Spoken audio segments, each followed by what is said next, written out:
Crossing শেষ করে রাস্তার সামনে রিক্সার জন্য দাঁড়িয়ে আছে কণা। রাত পাশ দিয়েই যাচ্ছিল। কণা কিছু একটা ভেবে রাতকে ডাক দিয়ে বলল, ওই শুনুন। রাত দাঁড়িয়ে গেল, পেছন ফিরে বলল, আমাকে বললেন? হ্যাঁ, এদিকে আসুন। ভুরু কুচকে রাত বলল, কেন? কথা আছে একটা। আপনার সাথে ফালতু আলাপ করার জন্য তো সময় আমার হাতে নেই মিস। আচ্ছা, আপনার আসতে হবে না, আমি আসতেছি। কথাটা বলেই কণা এগিয়ে গেল। রাতের সামনাসামনি দাঁড়িয়ে বলল, আপনি এত অসভ্য কেন বলুন তো? রাতের কপালে দুই ভাঁজ পড়ল। কণা সেটা দেখে রাতের চোখে থাকা সানগ্লাসটা সরিয়ে বুকের শার্টে বেঁধে দিল। রাত কণার হাতটা চেপে ধরে দাঁতে কামড়ে বলল, হোয়াট? আমাকে অসভ্য বলছেন কেন? অসভ্য আমি নাকি আপনি? আমাকে ক্লাসে বেয়াদব কেন বলেছেন? ক্লাসে স্যার থাকায় তখন বলতে পারিনি দেখে আমি পুরো ক্লাসটা মনোযোগ দিতে পারিনি। এখন কথাটা ফেরত না দিলে আমার রাতে ঘুমিয়ে আসতো না। ননসেন্স। কথাটা বলেই রাত চলে গেল।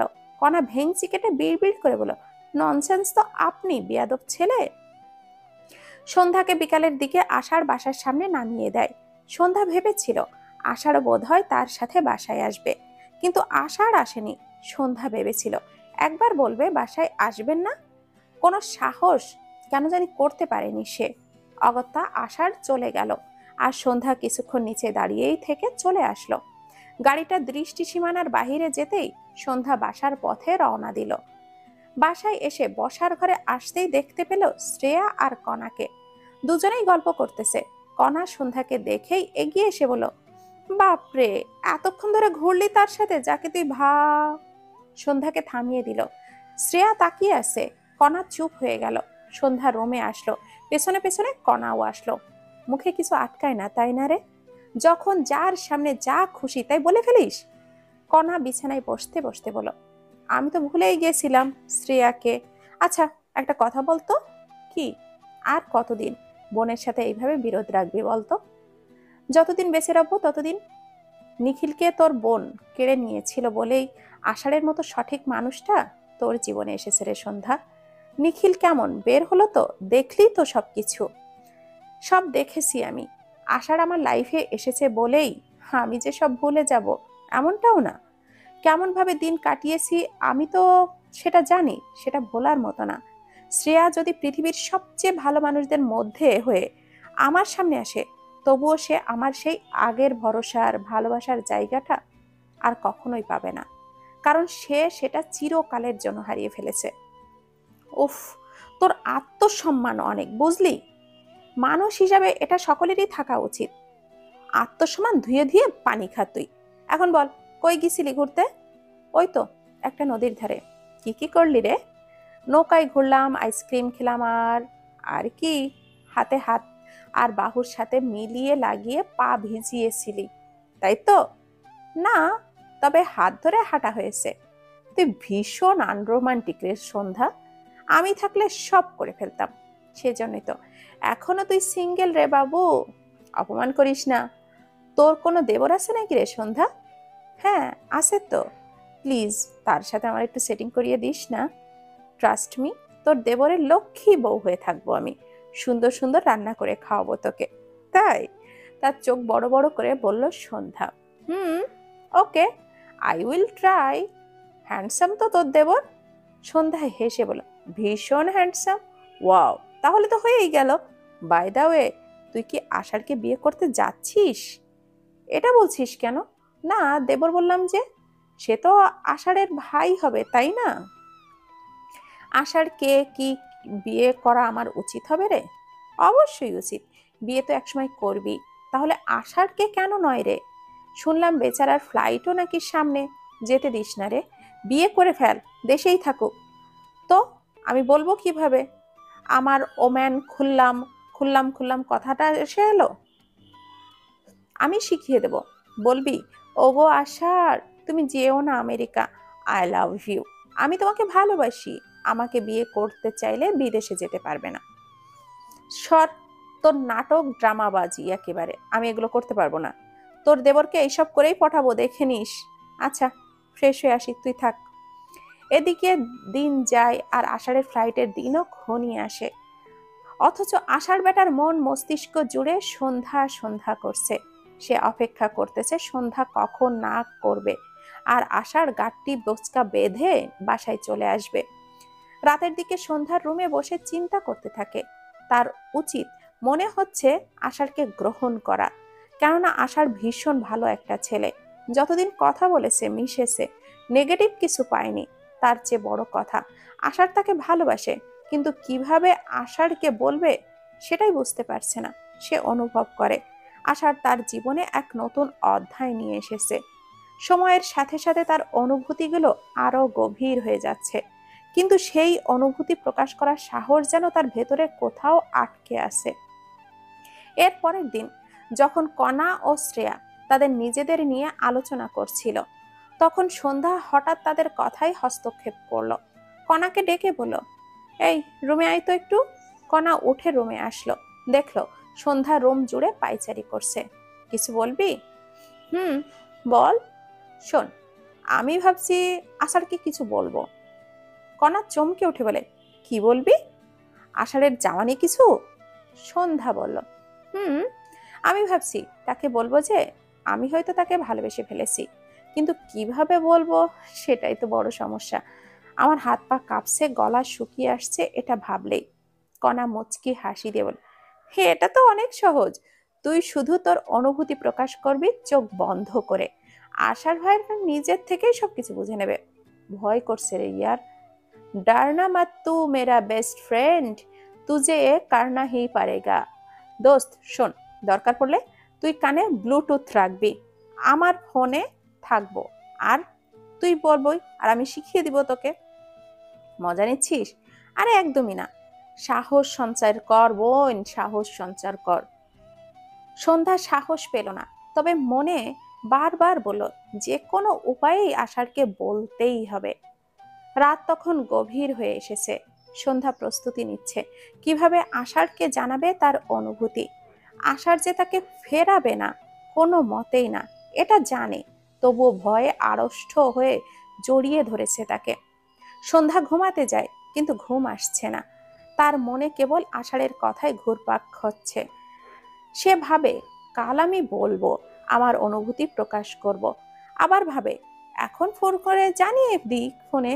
সন্ধ্যা প্রস্তুতি নিয়ে উঠে বসে। সে ঠিক করে নিয়েছে আজকের দিনটি তার জন্য বিশেষ হবে। রাতে আশার যখন ফোনের স্ক্রিনে দেখতে পেল সন্ধ্যা কল করেছে, তখন তার হৃদয়ে এক অদ্ভুত অনুভূতি হলো। মনে হলো আজকের দিনটি বিশেষ কিছু হতে চলেছে। সে ফোনটি তুলল। ওপাশ থেকে আশার বলল, হ্যালো সন্ধ্যাবতী। সন্ধ্যা কেঁপে উঠল নামটা শুনে। সন্ধ্যা কিছু বলল না, চুপ করে রইল। মনে কথা সাজাচ্ছে কি কি বলবে। এইদিকে আশার সন্ধ্যার আওয়াজ না শুনেই বলল, হোয়াট হ্যাপেন্ড? সব ঠিক আছে তো? হ্যাঁ হ্যাঁ, সব ঠিক আছে। কিছু বলার জন্য ফোন করেছো? হুম, বলো। আসলে হুম, আসলে কি? আসলে আপনি কেমন আছেন? কথাটা বলে চোখটা বন্ধ করে ফেললো সন্ধ্যা। কি বলতে গিয়ে কি বলে ফেললো। আশার ভড়কে গেল। আমি তো ভালো আছি। আপনার ফ্লাইট কবে? আগামীকাল রাতে। তুমি এটা জিজ্ঞাসা করার জন্য ফোন দিয়েছো? পানসে চোখে জিজ্ঞাসা করলো আশার। না। তাহলে? আমি আমি আপনাকে কিছু বলতে চাই। সন্ধ্যার কথার এক ধরনেই সংকোচ ছিল। সন্ধ্যা চিন্তায় পড়ে গেল। অবশ্যই, তুমি কোথায়? আমি তো রুমেই। কণা কোথায়? ও ঘুমাচ্ছে। ও আচ্ছা, বলো কি বলতে চাও, আমি শুনছি। সন্ধ্যা কিছুটা নার্ভাস হয়ে গেল। আমি আপনাকে আপনাকে ভালোবেসে ফেলেছ? ভুরু কুচকে বলল আশার। সন্ধ্যা মাথা নিয়ে বলল, হয়তো। আষাঢ়ের হৃদয় জেগে উঠল। নিজের কানকে সে বিশ্বাস করতে পারছে না। আষাঢ় তো ভেবেছিল এটা বলার পর সন্ধ্যা না করে ফেলবে। শরীর কাঁপুনি দিচ্ছে আষাঢ়ের। শার্টের বোতাম খুলে লাগালো। কেমন যেন গরম লাগছে তার। আল্লাহ, তুমি কি এটা বললা? আমি আমার কানকে বিশ্বাস করতে পারছি না। এই অসম্ভবটা সম্ভব হলো কি করে বলো? আমি এক্ষুনি মসজিদে গিয়ে হুজুরকে 1000 টাকার নোট দিয়ে বলবো। আল্লাহ আমার মুখের দিকে চোখ তুলে তাকিয়েছে। সন্ধ্যা আড়ষ্টতা নিয়েই বলল, আহ থামুন তো, বকবক করেই চলেছেন। এটা তো খুশির খবর, আমাকে শান্তির মতো বকবক করতে দাও না। কাল দেখা করি। ঠিক আছে, বাসায় চলে আসুন। অবশ্যই, অপেক্ষা করো, আসতেছি। এখন রাখছি, অনেক কাজ বাকি। আশার ফোনটা কেটে দিয়ে হোটেলের পাশে থাকা মসজিদে গেল। ইমাম সাহেব ঘুমিয়েছিলেন, তাকে ডেকে ওঠালো। 2000 টাকা ধরিয়ে দিয়ে বলল, কারণ জিজ্ঞাসা করবেন না হুজুর, কেন দিলাম, শুধু জেনে রাখুন আমার লাইফে বেস্ট দিনের একটা দিন আজকে। ইমাম সাহেব মুচকি হাসলেন। আশার অজু করে এসে 2 রাকাত নফল নামাজ আদায় করে হোটেলে চলে আসলো। লাগেজটা গুছিয়ে বেরিয়ে আসলো বাসার উদ্দেশ্যে। সকালে কলিং বেলের আওয়াজে ঘুম ভাঙে সন্ধ্যার। কণা উঠেছে, কে আসছে সেটা দেখার জন্য।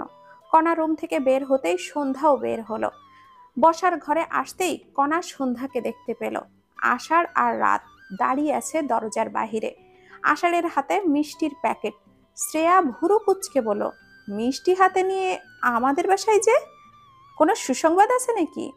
রাত হাসি মুখে ভেতরে ঢুকতে ঢুকতে বলল, আগে আমাদের ভেতরে ঢুকতে দাও তো শ্রেয়া, সুসংবাদ তো আছেই। আঙ্কেল কোথায়? নজরুল ইসলাম কথাবার্তার আওয়াজে শুনে বেরিয়ে আসলো রুম থেকে। আশার তাকে দেখা মাত্রই তার দিকে এগিয়ে গিয়ে মিষ্টি নিয়ে বলল, আঙ্কেল হা করুন তো। নজরুল ইসলাম হা করলেন। আশার মিষ্টি হেসে তার মুখে মিষ্টি ঢুকিয়ে দিল। নজরুল ইসলাম মিষ্টি খেতে খেতে বললেন, কিসের মিষ্টি এটা? রাত পেছন থেকে বলো, ছানার মিষ্টি আঙ্কেল। আরে সেটা তো আমিও বুঝেছি, তবে মিষ্টি কি উপলক্ষে খাওয়ালে সেটা তো জানতে চেয়েছি। আসলে আঙ্কেল, আম্মা আসতেছে, আম্মা এসেই বলবে সব। আশার কথাটা বলে শ্রেয়ার হাতে মিষ্টির প্যাকেটটা ধরিয়ে দেয়। এদিকে সন্ধ্যা কণা একে অপরের দিকে চাওয়াচাই করছে। পুরো ড্রয়িং রুম জুড়েই চলছে পিনপতন নীরবতা। আমেনা বেগম তাকিয়ে আছেন নজরুল ইসলামের মুখের দিকে। তার মুখশ্রীর ভাব দেখে বোঝা দেয় আসলে তার মনোভাবটা কেমন। অনেকক্ষণ চলল এই গুমোট ভাবটা। আমেনা বেগম গলা ঝেড়ে দিয়ে বললেন, চুপ কেন নজরুল ভাই, আপনি রাজি নন আষাঢ়ের সাথে সন্ধ্যার বিয়েতে? সন্ধ্যা ভুরু কুচকালো, কোনো মানেই বুঝলো না তার বাবা নামক মানুষটার মুখ আচমকাই এমন কালো করে ফেলার। সে কি রাজি নয় এই বিয়েতে? বড় মেয়ের বিয়ে তো এমন বাংলা পাঁচের মতো মুখ করেননি তখন, তাহলে এখন কি সমস্যা তার? আশার অবশ্য চিল মোড়ে আছে, কারণ নজরুল ইসলাম মানুক আর না মানুক, সন্ধ্যা রাজি থাকলে নজরুল ইসলামের মানা না মানার ধার সে ধারবে না। সোজা কাজী অফিসে গিয়ে বিয়ে করে নিজের ঘরণী করে নিবে। তবু এবার নিজেই বলল, আঙ্কেল চুপ কেন, পাত্র হিসাবে কি আমাকে আপনার পছন্দ নয়? নজরুল ইসলাম নড়ে চড়ে বললেন, না না, তেমনটা না। তাহলে কি?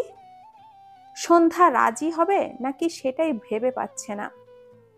আশার মুচকি হাসলো।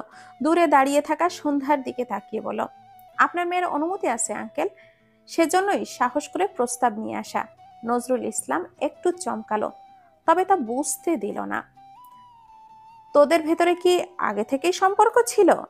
শ্রেয়া মাঝ থেকে কথাটা বলে বসলো। সন্ধ্যার কেন যেন শ্রেয়ার যখন তখন তার বিষয়ে কথা বলাটা তখন রাগ উঠে যায়। আশার স্বাভাবিক হয়েই জবাব দিল, না, আগে কোনো সম্পর্ক ছিল না, তবে এখন হবে। ও, আরে আঙ্কেল, হ্যাঁ না কিছু বলুন তো, অধৈর্য হয়ে বলল রাত। কারো যখন আপত্তি নেই, আমি আর আপত্তি জানিয়ে কি করব? আপনারা আগাতে পারেন। বিয়ের ডেট তাহলে ফিক্সড করা যাক। আমিনা বেগম বলে উঠলেন, জি করুন করুন, নেক্সট উইকে শুক্রবার ঠিক করা যায়। এত জলদি? আয়োজনেরও তো একটা ব্যাপার স্যাপার আছে। কোনো আয়োজন করতে চাচ্ছি না ভাই, খুব ছোট পরিসরে বিয়েটা করাতে চাই। আসলে আষাঢ়েরও এইটাই ইচ্ছা। আচ্ছা, আপনারা যা ভালো বুঝবেন তাই হবে। আমেনা বেগম আর নজরুল ইসলাম আরো কিছুক্ষণ কথা বলে নিল। কণা সন্ধ্যাকে নিয়ে ছাদে আসলো। সন্ধ্যা দোলনায় বসতেই কণা কোমরে হাত দিয়ে বলল, কি ব্যাপার বাবু, কাল মনের কথা বলতে না বলতেই আজই সকালে তোর হিরো সোজা মিষ্টি নিয়ে চলে আসলো বিয়ের প্রপোজাল নিয়ে? আগেই বলেছিলাম তোকে যে আসবে। আরে না, আমাকে জানায়নি, আমি নিজেও তো শকড। বা, এমন শকড লাইফে দুই একটা তো আমিও হতে চাই বা পেতে চাই। প্রেম কর, তুই না আমার দেবরকে চাইলি, নে পটিয়ে দুজনকে বেশ মানাবে রে। সি, তোর দেবর ওই লোক জানার পর তোর যা হবার শখটাই আমার মিটে গেছে রে। যে লোক প্রথম দিনে আমার কোমর ভেঙে দেয় তার সাথে সংসার করলে প্রতিনিয়ত আমার শরীরের একটা না একটা সব হাড় ভেঙে যাবে। আরে না, ও ভীষণ বাচ্চা টাইপের। আমি তো মিশেছি কিছুদিন, তুই উল্টা ওকে শাসন করতে পারবি। হ, ফিডার খাওয়া বাবু তো, যে সে আমার শাসন করলে সে ফিডার খেতে খেতে শুধু শুনবে। তুইও না। এই বের হ ছাদ থেকে, বেয়াদব মেয়ে। কণা পেছন ফিরে তাকিয়ে রাত আর আষাঢ় আসছে। কণা ভুরু কুচকে আসলো। ছাদ থেকে বের হব মানে? কাপলদের মাঝে তুই থেকে কি করবি? কাবাব মে হাড্ডি হবা? কিসের কাপল? কোথায় কাপল? কেন, আমার ভাই আর সন্ধ্যাকে কাপল মনে হয় না তোমার? ও, তা কাপলদের মাঝে থেকে কাবাব মে হাড্ডি হলে সমস্যাটা কি? আশার কিঞ্চিত হেসে বলো, আমাদের একটু ব্যক্তিগত কথা বলার ছিল, বুঝলে? আপনার কথাতেই যাচ্ছি ভাইয়া, অন্য কারোর কথাতে না কিন্তু। কণা রাতকে ভেংসি কেটে চলে গেল। রাত বিড়বিড় করে বলল, বেয়াদব। আচ্ছা ভাইয়া, আমি আসছি। রাতও চলে গেল। আষাঢ় এগিয়ে আসলো সন্ধ্যার মুখোমুখি দাঁড়িয়ে বুকে হাত গুজে বলল, তা ম্যাডাম, কি খুশি তো বিয়েতে? সন্ধ্যা মাটির দিকে তাকিয়ে বলল, খুশি না হওয়ার কি কিছু আছে? খুব সাধারণভাবে বিয়ে করতে চাচ্ছি বলে কি কোনো সমস্যা হবে তোমার? ভেবো না যে টাকা বাঁচাতে এই পথ অবলম্বন করেছি। না না, এসব ভাবি না। আমারও ভীষণ ইচ্ছে ছিল সিম্পল ভাবে বিয়ে করার। যাক, তাহলে তো আর সমস্যাই রইল না। তা মিস সন্ধ্যা, বলুন। একটু কি জড়িয়ে ধরা যাবে আমায়? না মানে খুব ইচ্ছে করছে একটু আলিঙ্গন করার। সন্ধ্যা চোখ তুলে তাকালো। আশার ভাবলো হয়তো সন্ধ্যা রেগে যাচ্ছে, সেই জন্য বলল, না না থাক, এমনি বলেছি, রেগে যেও না প্লিজ। আমার লাগবে না আলিঙ্গন। সন্ধ্যা ভুরু কুচকালো। আমার রাগকে ভয় পান? ভীষণ। কথাটা শুনে সন্ধ্যা মুচকি হাসলো। আশারকে অবাক করে জড়িয়ে ধরে ফিস ফিস করে বলল, নারীকে ভয় পাওয়া পুরুষগুলো মারাত্মক হয় জানেন। I like this man. এই প্রথম সন্ধ্যা আষাঢ়কে জড়িয়ে ধরল। সন্ধ্যার কথা কানে আসতেই আষাঢ় সন্ধ্যার কানের কাছে ফিস ফিস করে বলল, উষ্ণ আলিঙ্গনে কেটে যায় শতকের বিষণ্ণতা, ওজন কমে একাকিত্বে মিস সন্ধ্যা। আর আমি ভীষণ বউ প্রিয় একজন বউ পাগল পুরুষ হব, তার বইয়ের সব বিষয়ে রাখবো। আমি মোটেও চাই না কোনো একটা সিম্পল ওয়ার্ডের জন্য আমার প্রিয় নারী কখনো কষ্ট পাক। কথাটা কানে আসতেই লজ্জায় লাল নীল হয়ে গেল সন্ধ্যা। ছিটকে সরে আসলো আষাঢ়ের বুক থেকে। আষাঢ় শব্দ করে হেসে বলল, সরে গেলে কেন? তো কি করব, জড়িয়ে ধরেই থাকবো? থাকলে মন্দ হতো না। নিরামিষ হন। এত আমিষ হলেন কিভাবে? সহ্য হয় না। একটু কষ্ট করে মানিয়ে নাও আমিটাকে। নিরামিষ হলে কখনোই বাচ্চার মুখ দেখতে পারবো না, তখন লোকে বলবে আষাঢ় আহমেদ একজন ডক্টর হয়েও বিশেষ কাজে দুর্বল। কোচিং সেন্টার থেকে আজ একসাথে বের হলো রাত আর কণা। দুজনেই দাঁড়িয়ে আছে রিক্সার জন্য রাস্তায়। রিক্সাটারও আজ দেখা নেই। মিনিট 10 পর রিক্সা আসলো। কণা দেখা মাত্রই আগে ডেকে উঠলো। রিক্সাওয়ালা আসতেই কণাই রিক্সায় উঠে বসলো। আশেপাশে রিক্সা না দেখে রাতের দিকে তাকিয়ে বলো, আপনি চাইলে উঠতে পারেন রিক্সায়। আমরা তো একই বাসায় যাচ্ছি। রাত গম্ভীর মুখ করে বলল, নো থ্যাঙ্কস। ভেবে বলুন, আশেপাশে কিন্তু কোনো রিক্সা নেই, দাঁড়িয়ে থাকতে হবে অনেকক্ষণ। এর চেয়ে ভালো উঠে আসুন। ডোন্ট ওয়ারি, আমি ভাড়া দিয়ে দিব।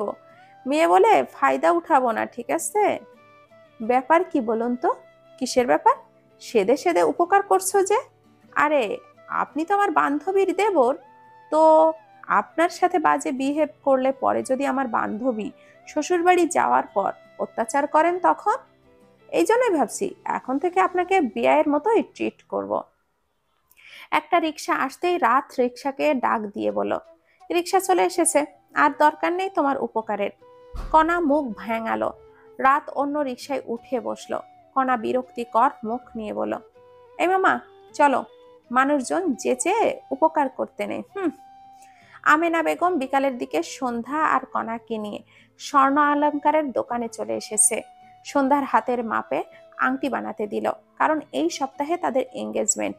আংটির মাপ দিয়ে দোকান থেকে বের হতেই রাস্তার পাশে ফুচকার স্টল দেখে কণা বলে উঠল, আন্টি শুনুন না, বলছি কি।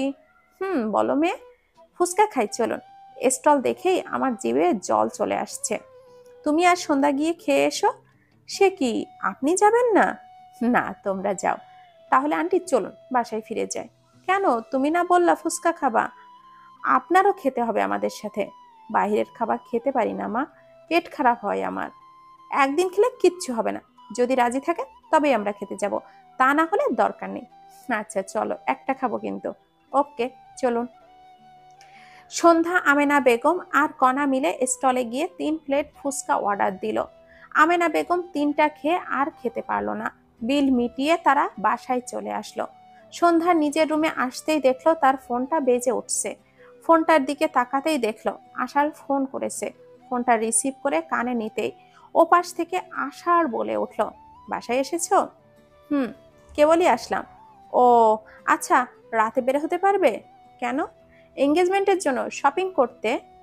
এটার জন্য কিসের শপিং করা লাগবে আর? পোশাক কিনবো না? ও, আজই? হ্যাঁ, কেন, কোনো সমস্যা? ভীষণ ক্লান্ত। আপনি আপনার পছন্দ মতো কিছু কিনে আনুন। যদি তোমার পছন্দ না হয় তখন? আমি অমন মেয়েই নই যে জামা কাপড় পছন্দ অপছন্দ নিয়ে পরে থাকবো। পরা গেলেই হলো। আচ্ছা, তবুও তুমি বরং মলে গিয়ে ছবি পাঠাবে, ঠিক আছে? তুমি দেখে নিবে একবার, কেমন? আচ্ছা, রাখছি এখন। সন্ধ্যা শরীর থেকে ওড়নাটা খুলে ফ্যানের ফুল স্পিড বাড়িয়ে দিয়ে বিছানায় বসতেই কণা দৌড়ে এসে জানালো নিখিল আবারও ডিভোর্স পেপার পাঠিয়েছে উকিল দিয়ে। সন্ধ্যা ওড়নাটা জড়িয়ে বের হলো রুম থেকে। বসার ঘরে আসতেই দেখলো শ্রেয়া পেপারটা ধরে বরফের মতো বসে আছে। নজরুল ইসলাম শ্রেয়ার দিকে তাকিয়ে আছে, সই করছে না দেখে উকিল বলল, আপনি কি সই করবেন না? কি দরকার তার সাথে থাকার, যে আপনাকে তার সাথে রাখতে চাইছে না? সন্ধ্যা তপ্ত শ্বাস ফেলে শ্রেয়ার উদ্দেশ্যে বলল, মিনিমাম যদি তোর আত্মসম্মান থেকে থাকে তাহলে পেপারে সই করে ওই লোকটার মুখের উপরে ছুড়ে দে। আর যদি বেহায়া নির্লজ্জ হয়ে থাকিস তাহলে তার পা ধরে বসে থাক আর লাথি উষ্টা খেতে থাক। এই একই কাহিনী আর ভালো লাগছে না। শ্রেয়া সন্ধ্যার দিকে তাকালো, তার ভীষণ লজ্জা লাগছে। আসলেই বেহায়া হয়ে যাচ্ছে সে। সন্ধ্যার চলে গেল। শ্রেয়া কাপা কাপা হাতে সই করে দিল ডিভোর্স পেপারে।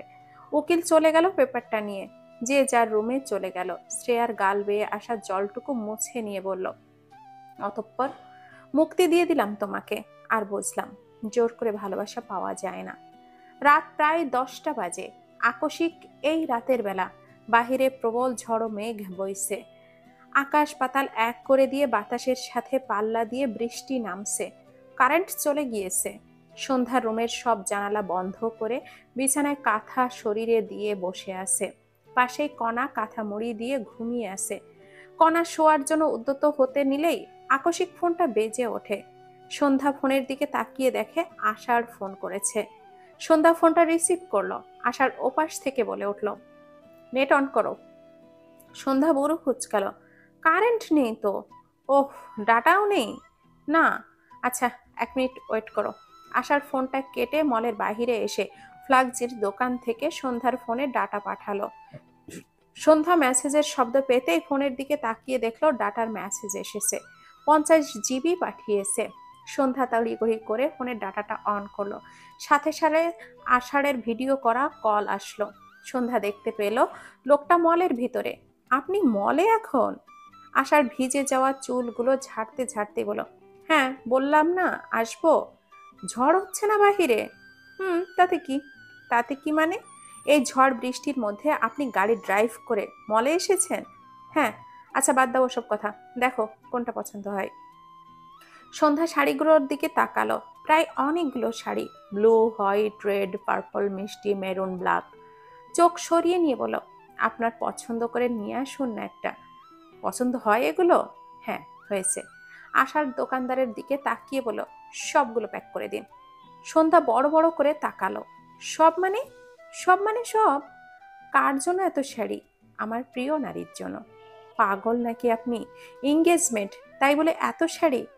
তুমি এত হাইপার হচ্ছ কেন? মেয়েরা তো শাড়ি, শপিং এইসব পছন্দ করে। আমি শুনেছি এসব। স্বামীরা অতিষ্ঠ হয়ে যায় বউদের ওপর, সেখানে আমি সেধে কিনছি আর তুমি খুশি না হয়ে উল্টো রাগ দেখাচ্ছ।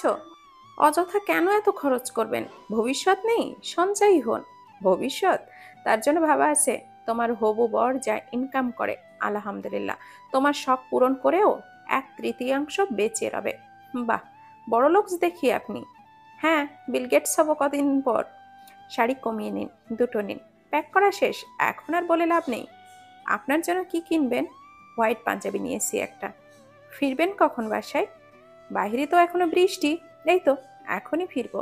সাবধানে ফিরবেন, রাখছি। সন্ধ্যা ফোনটা কেটে দিল। আশার শপিং ব্যাগগুলো নিয়ে মলের গেটের সামনে এসে দাঁড়ালো। এখনো বৃষ্টি পড়ছে।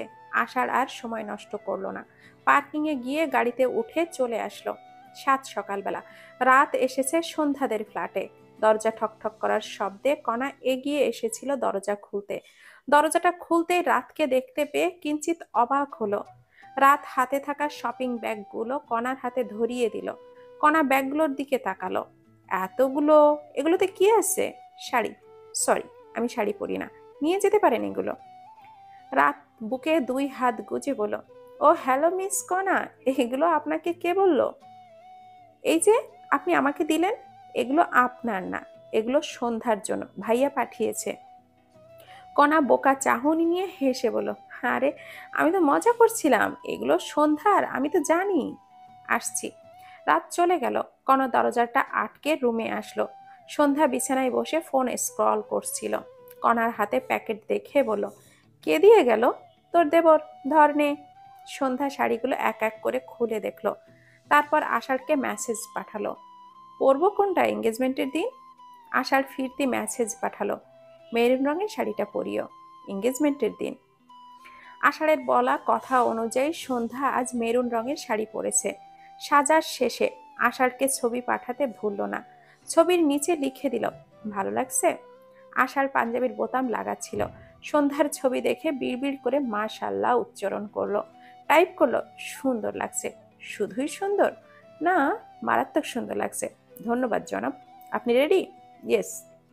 আসবেন কখন? এমনভাবে বলছো মনে হচ্ছে আমার বাসা তোমার বাসা থেকে 5 কিলোমিটার দূরে। না, 5 সেকেন্ডের দূরত্ব জাস্ট। আসতেছি, অপেক্ষা করো। সেটাই তো করতেছি। সন্ধ্যার দিকে আশার, রাত, আমেনা বেগম আর আরাফাত আসে সন্ধ্যাদের ফ্ল্যাটে। নজরুল ইসলাম তাদের সোফায় বসতে দিয়ে আপ্যায়ন করতে ব্যস্ত হয়ে পড়ল। আশার এদিকে ওদিকে তাকিয়ে বারবার দেখছে সন্ধ্যা কখন আসবে। ফোনে ছবি দেখে মন ভরেনি। কণা আষাঢ়কে বারবার এদিকে ওদিকে তাকাতে দেখে বলল, সন্ধ্যাকে খুঁজছেন? আষাঢ় ফিসফিস করে বলল, নিয়ে আসছো না কেন বান্ধবীকে? আনবো আনবো, অপেক্ষা করুন। সেটা তো করতে পারতেছি না, তাড়াতাড়ি আনো। রাত ভাইয়ের অবস্থা বুঝতে পেরে নজরুল ইসলামের উদ্দেশ্যে বলল, আঙ্কেল খাওয়া দাওয়া পরে হবে, আগে সন্ধ্যা না মানে ভাবিকে নিয়ে আসুন, এঙ্গেজমেন্টটা হয়ে যাক না আগে। নজরুল ইসলাম কণাকে বলল সন্ধ্যাকে নিয়ে আসতে। কণার রুমে গিয়ে সন্ধ্যাকে জানালো আষাঢ় চলে এসেছে। কণা সন্ধ্যাকে বলতেই সন্ধ্যা আয়নার সামনে দাঁড়িয়ে নিজেকে একটু গুছিয়ে নিল। ধীরে ধীরে বেরিয়ে এলো কণার সাথে। আষাঢ় থমকানো চোখে চেয়ে রইল। আষাঢ়ের চোখে যেন আশেপাশে অন্য কোনো কিছুই ধরা পড়ছে না। সন্ধ্যা যেন সমস্ত ভালোবাসার প্রতিমূর্তি হয়ে তার সামনে দাঁড়িয়ে। আশার গভীর মুগ্ধতায় তাকিয়ে বিড়বিড় করে বলল, মেরুন শাড়িতে তোমাকে ভীষণ সুন্দর লাগছে সন্ধ্যাবতী। আমি ব্যতীত আর কারো নজর না আসুক তোমার সৌন্দর্যে। কণা সন্ধ্যাকে আষাঢ়ের পাশে বসিয়ে দিল। রাত একবার তাকালো, পরেক্ষণে দৃষ্টিটা সরিয়ে নিল। আমেনা বেগম আংটিটা এগিয়ে দিলেন। আষাঢ় সেটা নিয়ে সন্ধ্যার হাতে পরিয়ে দিলেন। শ্রেয়া আষাঢ়ের জন্য বানানো আংটিটা এগিয়ে দেয়, সন্ধ্যা পরিয়ে দেয় আষাঢ়ের হাতে। বর বিড়বিড় করে বলল, অর্ধেক আপনাকে নিজের দখলে নিয়ে নিলাম ডক্টর আষাঢ় আহমেদ। আষাঢ় মুচকি হেসে বলল, তোমার কাছে নিজেকে পুরোপুরি সঁপে দেওয়ার অপেক্ষায় আছি হাফ মিসেস আহমেদ। এমন খুশির পরিবেশ, তারা এঙ্গেজমেন্টের আচার অনুষ্ঠান সম্পন্ন করলো। সবাই হাসি মুখে একে অপরের শুভেচ্ছা জানাচ্ছিল। আর আষাঢ়ও সন্ধ্যার চোখের ভাষা যেন হাজার কথা বিনিময় করছিল। কণা আষাঢ় আর সন্ধ্যার ছবি তুলে দিচ্ছিল। রাতকে পাশ কাটিয়ে চলে যেতে দেখলো, বলল, আরে আপনিও গিয়ে দাঁড়ান আপনার ভাবির পাশে, ছবি তুলে দিই। রাত নো থ্যাঙ্কস বলে চলে যেতে নিলে আরাফাত রাতকে টেনে আষাঢ়ের পাশে দাঁড় করিয়ে দেয়। কণা ছবি তোলে। রাত একটা ছবি তুলে কাঁধে হাত রেখে আষাঢ়কে বলল, আজ তোমার প্রিয় একটা দিন ভাইয়া। ভালোবাসার মানুষটাকে কাছে পেয়েছো। তুমি সত্যিকারের সুখী পুরুষ। কথাটা বলে রাত চলে যেতে নিলেই আশার পড়ে ওঠে। কোথায় যাচ্ছিস? এই তো একটু ছাদে, একটু পরেই চলে আসবো। কণা ভুরু কুচকালো কথাটা শুনে। আশার সন্ধ্যাকে খাবার টেবিলে বসিয়ে দিল। খাবার খাওয়ার জন্য আমেনা বেগম রাতকে দেখতে না পেয়ে আশারকে জিজ্ঞাসা করলো, রাত কোথায়? ছাদে গেছে বলল। ও, ফোন করে আসতে বল। আশার ফোন বের করে কল লাগালো। ফোন বাজতে কিন্তু রিসিভ করছে না। আমেনা বেগম নিজেই ডেকে আনার জন্য চেয়ার ছেড়ে উঠে বলল, কণাকে বলে, আরে আন্টি আপনি বসুন, আমি ডেকে আনতেছি। চারিদিকে মৃদু বন্ধ বাতাস বইছে, ঠান্ডা পরিবেশ। ছাদের রেলিং ঘেঁষে দাঁড়িয়ে আছে রাত। এই শীতল পরিবেশ, অথচ রাত ঘেমে একাকার। বুকের ভেতরটা জ্বলে পুড়ে ছারখার হয়ে যাচ্ছে। একটু আগেই আষাঢ় আর সন্ধ্যার এঙ্গেজমেন্ট হয়ে গেল। রাত মনকে শক্ত করে রেখেছিল, কিন্তু বেশিক্ষণ পারল না। কেই বা পারে প্রিয় নারীকে তার ভাইয়ের পাশে দেখতে। রাত সেই অসাধ্য সাধনের চেষ্টা করে যাচ্ছে প্রতিনিয়ত। কখনো পারছে, আবার কখনো বা ভেতর থেকে ভেঙে পড়ছে। কাউকে বুঝতে দিচ্ছে না। তার ভাইয়েরও বুঝি এমনই কষ্ট হচ্ছিল যখন সন্ধ্যা না করেছিল, তাই না? ইস, ভালোবাসায় যে এত কষ্ট। রাত আকাশের দিকে তাকিয়ে বারবার বলছে, আমাকে ধৈর্য দাও খোদা। শুধু তুমি জেনে রেখো এই অনুভূতির কথা। পৃথিবীর আর কাউকে কখনো জানতে দিও না এটা যে আমি আমার ভাইয়ের হবু স্ত্রীকে ভালোবেসে ফেলেছিলাম নিজের অজান্তেই। তাহলে পৃথিবীর মানুষ ভাববে আমি দোষী, পাপী। আমি মোটেও এটার ভাগিদার হতে চাই না। সন্ধ্যা ভালো থাকুক ভাইয়ের সাথে, আমি মন থেকে সেটাই চাই। আর সন্ধ্যা, ভাগ্যিস আপনি আমার হন নাই। আপনি আমার হলে তো কেয়ামত হয়ে যাইতো। শহরে শহরে কারফিউ জারি হতো, হরতাল ডাকতো। তৃতীয় বিশ্বযুদ্ধ মনে হয় এইবার হইয়া যাইতো। ভাগ্যিস আপনি আমার হন নাই। খালি আপনি আমার হইলে দেশে দুর্ভিক্ষ লাগতো সেই কবে। দেশদ্রোহী হতাম আপনি আমার হলে। আকাশে চাঁদ উঠতো না, বসন্তের ফুল ফুটতো না, ফাগুনে কোকিল ডাকতো না, হেমন্তে নবান্ন হইতো না। কত ক্ষতি হইয়া যাইতো বলতো। ভাগ্যিস আপনি আমার হন নাই। খালি আপনি আমার হইলে চন্দ্রগ্রহণ লাগতো রোজ, আমাবস্যা কেটে জ্যোৎস্না আসতো না, রবীন্দ্রনাথ কবিতা লিখতো না, শাহজাহানের তাজমহল ধসে পড়তো, যুদ্ধ চলতো 12 মাস, দেশটা আর স্বাধীন হতো না। কত ক্ষতি হয়ে যাইতো শুধু আপনি আমার হলে। এত এত ক্ষতি কি করা যায় নাকি? তাই তো আপনি আমার হইলেন না। ভালো করেছেন। ভাগ্যিস আপনি আমার হন নাই। এই যে মিস্টার, আসুন, আপনার মা ডাকছে আপনাকে। আকস্মিক নীরব জায়গায় মেয়েলি কণ্ঠ শুনতে পেরে চমকে উঠল রাত। কিছু শুনে ফেলেননি তো আবার? এটা বারবার উকিঝুঁকি করছে। লম্বা করে দুটো শ্বাস নিয়ে পেছনে ফিরে দেখলো কণা ছাদের দরজার সাথে হেলান দিয়ে 2 হাত বুকে গুজে আছে, মুখে লেগে আসছে হাসি। আকস্মিক কণার হাসি দেখে ভুরু কুচকালো রাত। এগিয়ে এসে বলল, তুমি ছাদে এসেছো কখন? এই তো কেবলই। আমি যে বলেছি, কিছু শুনেছ? হ্যাঁ শুনেছি। রাত ঘাবড়ে গেল। কি শুনেছ? আপনি বললেন আমি কখন এসেছি, তারই তো সঠিক জবাব দিলাম। তারপরও বলছেন যে আমি কি বলেছি কিছু শুনেছ? আর কিছু শোনোনি? না। রাত হাঁপ ছেড়ে বাঁচলো। তারপর সাইড কেটে নিচে নেমে চলে আসলো। কণা রাতের যাওয়ার দিকে তাকিয়ে পেছনে পেছনে চলে আসলো। রাত সন্ধ্যাদের ফ্ল্যাটে আসতেই দেখলো আষাঢ় আর সন্ধ্যা সোফায় বসে কথাবার্তা বলছে।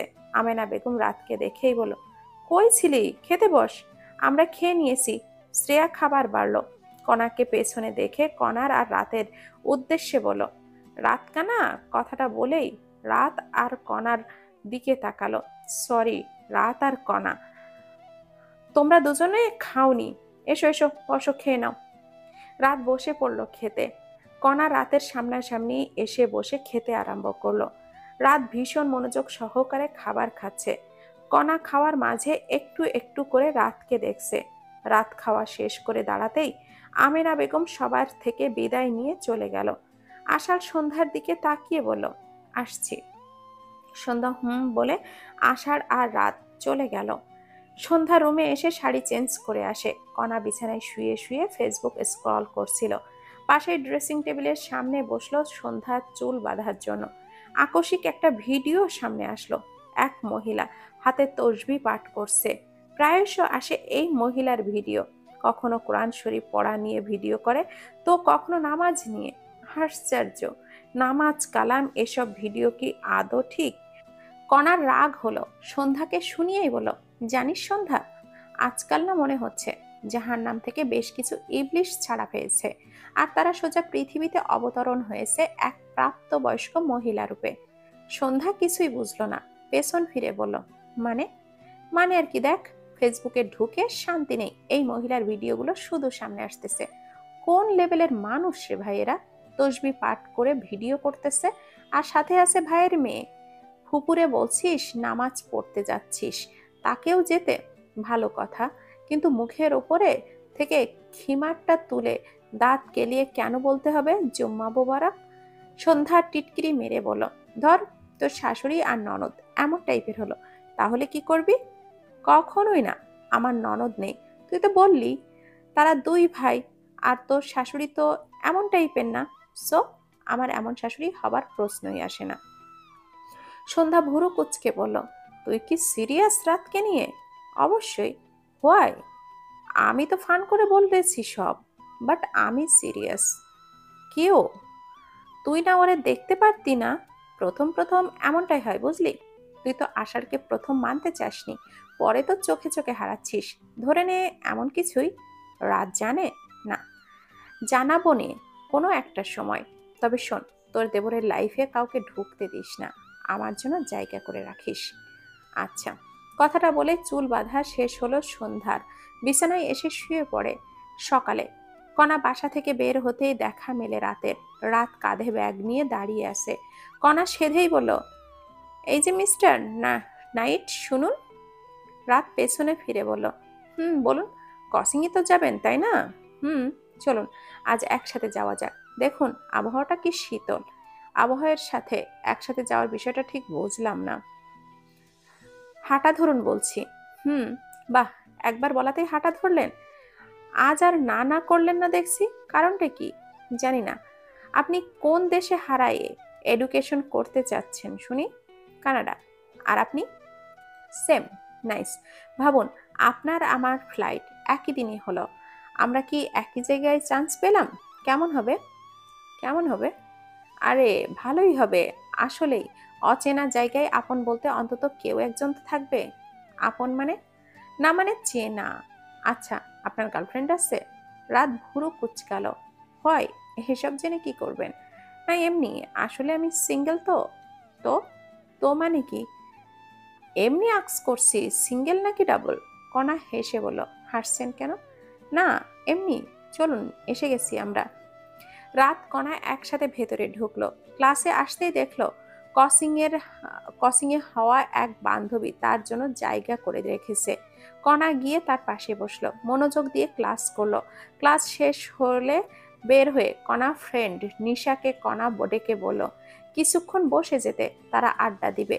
রাত একটু লাইব্রেরিতে গেছে। কণা বসে গেল। ক্লাসেরই একটা ছেলে, তার নাম রাহুল, সে কণার পাশে এসে বলল, আগ বাড়িয়ে বলল, হেই কণা, কেমন আছো? কণা পাশ ফিরে তাকালো। রাহুলকে পাশে বসা দেখে ভড়কে গেল। আসলে রাত আর নিশা ব্যতীত আর কারোর সাথে কথা হয়নি কণার। কণা সৌজন্যের খাতিরে বলল, জি আলহামদুলিল্লাহ। আপনি? আমিও আলহামদুলিল্লাহ ভালো আছি। আচ্ছা, তোমার বাসা কোথায়? কেন? না এমনি। রাজশাহী? আমি গ্রামের বাড়ির কথা বলিনি, বলছি এখানকার ঠিকানার কথা। আমাদের তো এখানে কোনো বাসা নেই। ভাড়া থাকো? তাহলে? ফ্রেন্ডের বাসায় থাকি। সেটা কোথায়? এই তো। বাসায় যাবে না? রাত কথাটা বলতেই কণা সহসা দাঁড়িয়ে গেল। ব্যাগটা কাঁধে নিয়ে বলল, হ্যাঁ যাব, চলুন। রাহুল দাঁড়িয়ে রাতকে বলল, তুমি চেনো ওর বাসা? কেন? না এমনি, মেসেজ চেক করিও পরে। রাত আর জবাব না দিয়েই হাঁটা ধরলো। কণা পেছনে পেছনে আসলো। রাস্তার মোড়ে এসে দাঁড়াতেই রাত জিজ্ঞাসা করলো, রাহুল কি বলছিল? বাসার ঠিকানা জিজ্ঞাসা করতেছিল। কেন? বললো এমনি। আচ্ছা। সন্ধ্যার দিকে খবর আসলো নিখিল বিয়ে করে নিয়েছে তারই এক কলিগকে। নাম তার ঝুমা, দেখতে ভালোই সুন্দর।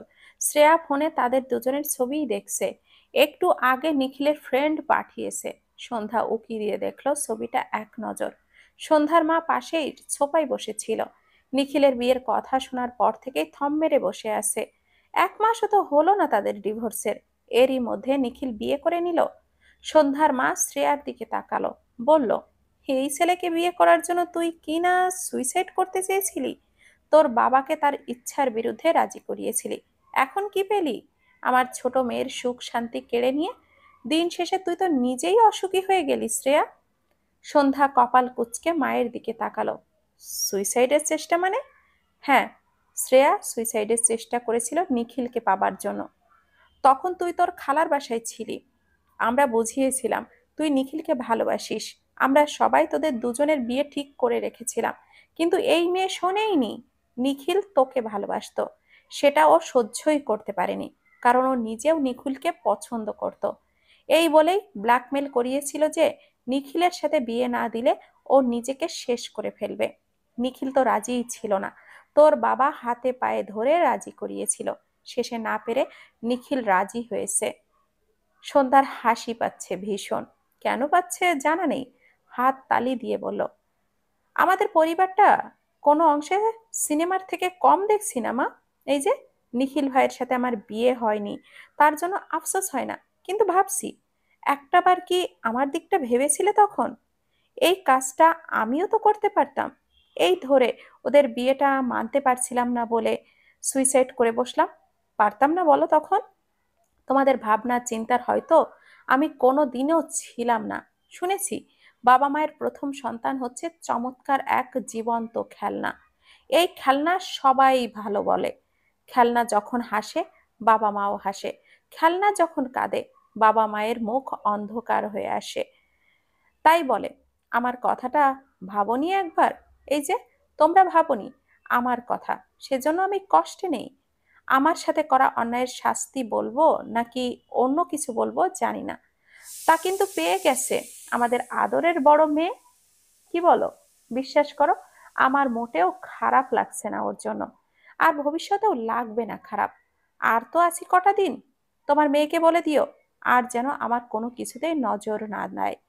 আগেরবার ছেড়ে দিয়েছি, এবার নজর লাগলে তো আসলে আমার চেয়ে খারাপ আর কেউ হবে না।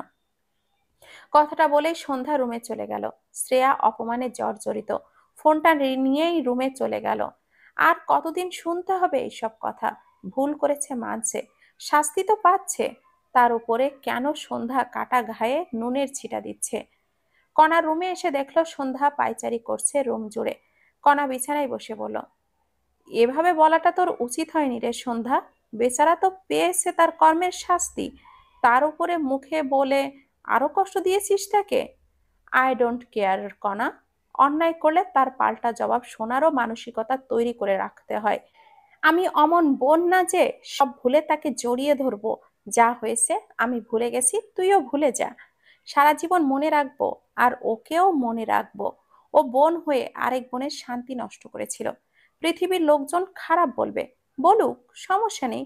পৃথিবীর লোকজন আমাকে খাওয়ায় না পরায়ও না, আমারটা আমি নিজেই বহন করি। তাই কে কি ভাবলো আমাকে নিয়ে তা ভাববার সময় নেই। আচ্ছা, সামনে বিয়েটা, সেটা নিয়ে ফোকাস কর। আমি কিন্তু আঙ্কেলকে বলেছি মেহেন্দির অনুষ্ঠান করতে।